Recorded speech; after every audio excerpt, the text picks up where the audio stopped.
Hi everyone, in this video I'm going to show you how you can remove the background from a photo on Canva. So if you find this video helpful, please give it a like and make sure you subscribe for more useful tutorials. So what you'll need to do first is obviously create a design.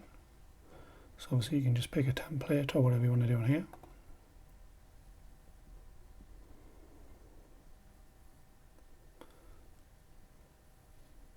So once you've got that, what you'll need to do is obviously add a photo that you want to use. And once you've got that set up, you should see BG Remover on here. You will need Canva Pro in order to get this, but all you'll need to do is just simply click on that, and as you see, it will remove the background for you. Thanks for watching.